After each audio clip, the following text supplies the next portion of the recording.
Assalamualaikum warahmatullahi wabarakatuh. Perkenalkan, nama saya Dinda Eka Maya. Saya berasal dari Universitas Pamulang, Fakultas Ekonomi dan Bisnis, jurusan Manajemen Keuangan. Saya di sini akan menjelaskan tentang materi mengelola kualitas dari mata kuliah Manajemen Operasi, pertemuan 13. Baik, langsung saja kita akan membahas tentang materi mengelola kualitas. Mengelola kualitas itu dibagi menjadi dua, ada TQM dan Six Sigma.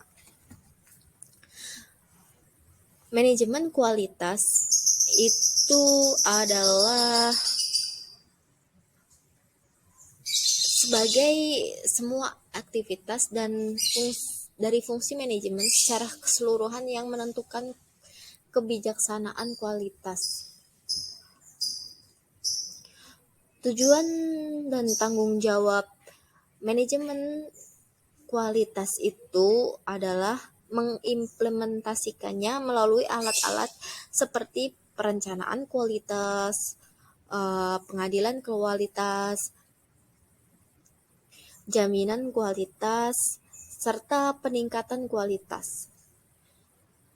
Tanggung jawab untuk manajemen kualitas ada pada semua level dari semua manajemen, tetapi harus dikendalikan oleh manajemen puncak, dan implementasinya harus melibatkan semua organisasi.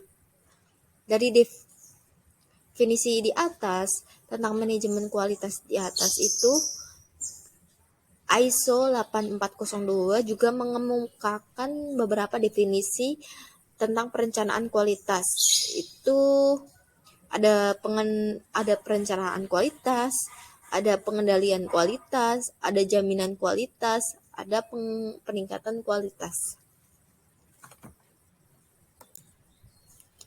Manajemen kualitas itu dibagi menjadi dua. Ada Six Sigma dan TQM atau Total Quality Management. Six Sigma itu sendiri merupakan konsep statistik yang mengukur suatu proses yang berkaitan dengan cacat atau kerusakan. Mencapai 6 sigma berarti bahwa suatu proses menghasilkannya 3,4 cacat per sejuta peluang. Dengan kata lain, bahwa proses itu berjalan hampir sempurna.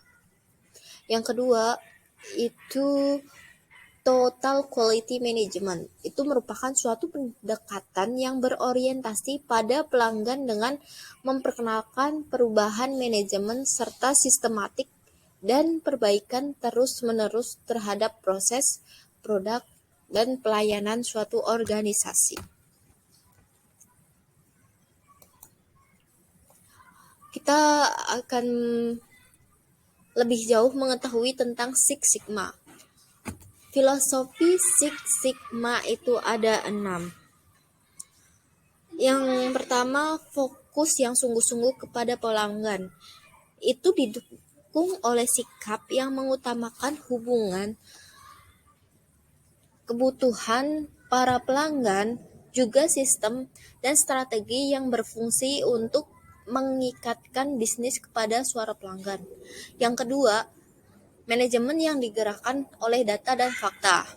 Dengan sistem pengukuran yang efektif, yang melacak hasil dan hasil akhir maupun proses input dan faktor-faktor prediktif lainnya.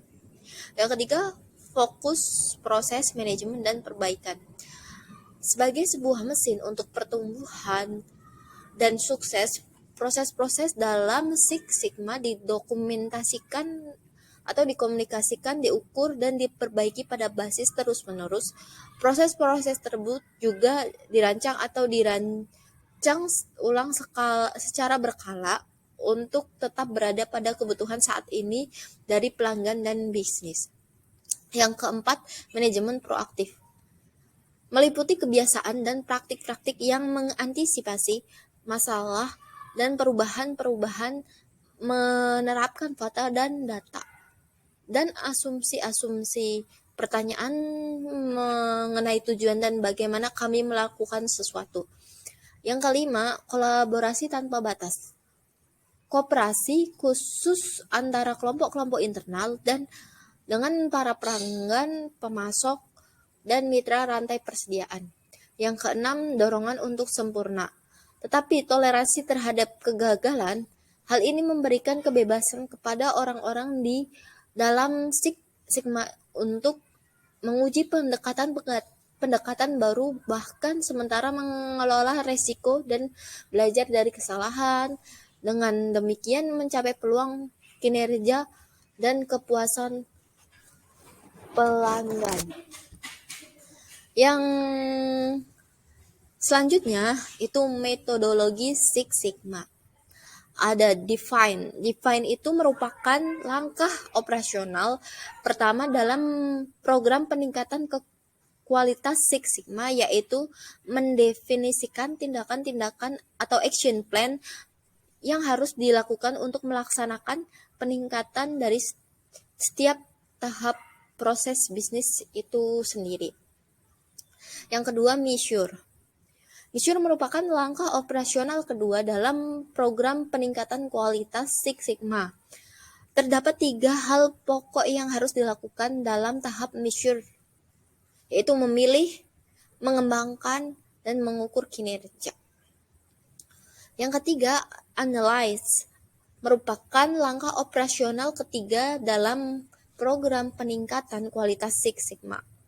Yang keempat, improve.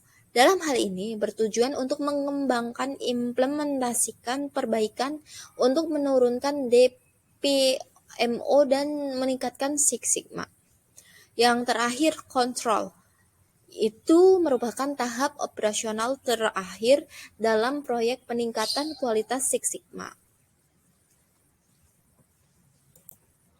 Istilah-istilah Six Sigma. Yang pertama, CTQ atau Critical to Quality.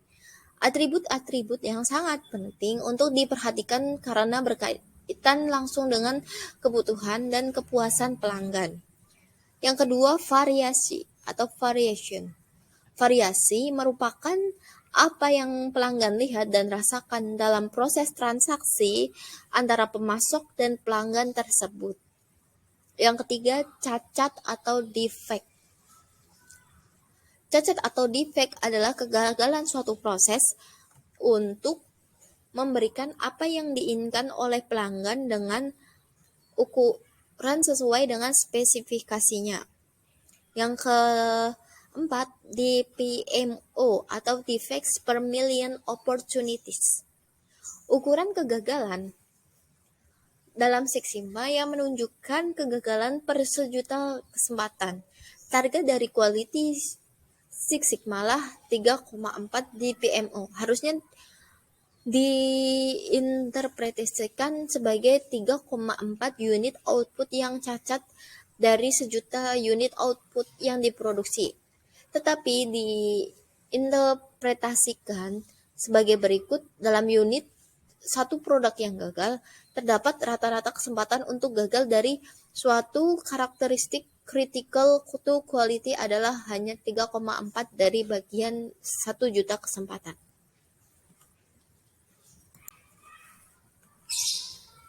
Yang kedua, total quality management.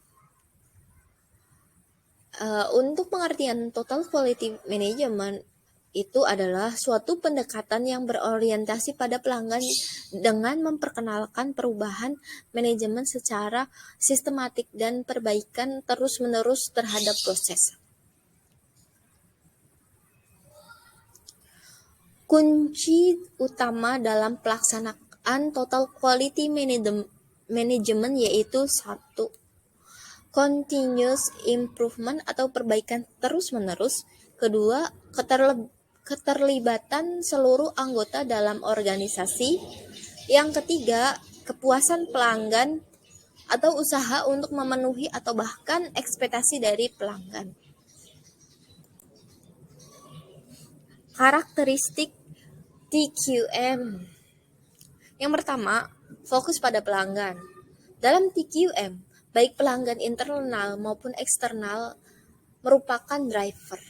Pelanggan eksternal menentukan kualitas produk atau jasa yang disampaikan kepada mereka, sedangkan pelanggan internal merupakan menentukan kualitas manusia, proses, dan lingkungan yang berhubungan dengan produk dan jasa. Yang kedua, obsesi terhadap kualitas. Dalam organisasi yang menerapkan TQM, pelanggan internal dan eksternal menentukan kualitas. Dengan kualitas yang ditetapkan tersebut, organisasi harus terobsesi untuk memenuhi atau melebihi apa yang ditentukan tersebut. Oleh karena itu, karyawan harus mengerjakan pekerjaan sesuai pembagian. Yang keempat, pendekatan jangka panjang. Yang ketiga, pendekatan ilmiah. Pendekatan ilmiah sangat diperlukan terhadap penerapan TQM, terutama untuk mendesain pekerjaan dan dalam proses pengambilan keputusan dan pemecah masalah yang berkaitan dengan pekerjaan yang didesain tersebut. Yang keempat, komitmen jangka panjang. TQM merupakan suatu paradigma baru dalam menjalankan bisnis. Untuk itu dibutuhkan budaya perusahaan yang baru juga.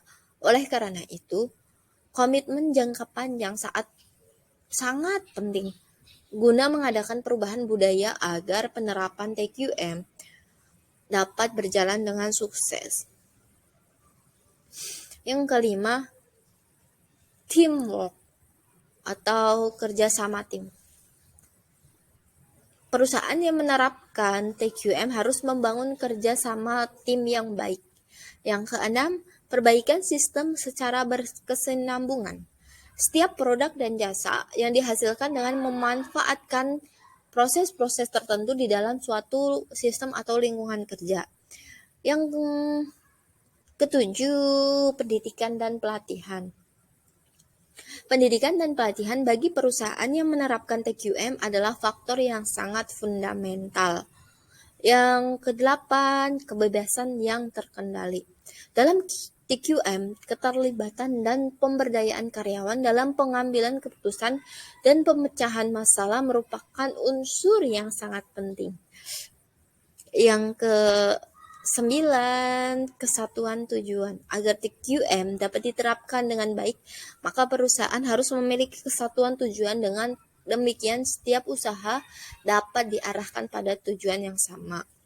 Yang terakhir, adanya keterlibatan dan pemberdayaan karyawan.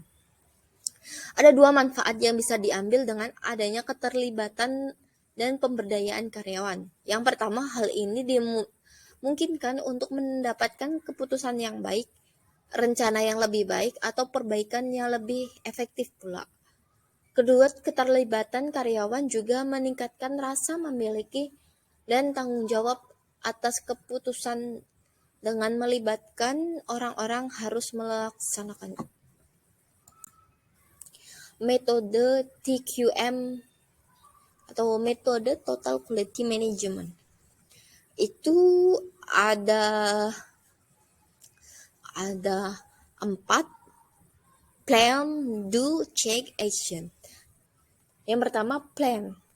Plan adalah rencana-rencana organisasi apa yang akan dilakukan untuk masuk pelanggan dengan suatu produk atau jasa terdapat pada langkah ini.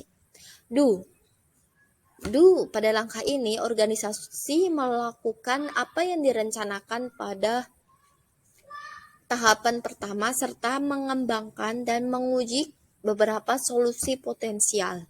Yang ketiga, check. Organisasi selanjutnya memeriksa dan melihat apakah hal tersebut telah memenuhi semua persyaratan dari pelanggan. Yang keempat, action. Action secara umum, organisasi membuat perubahan yang sesuai apabila diperlukan sehingga ia akan memenuhi persyaratan di waktu selanjutnya.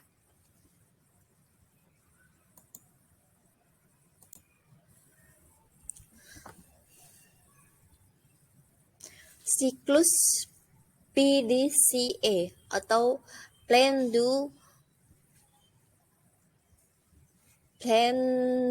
check, and action.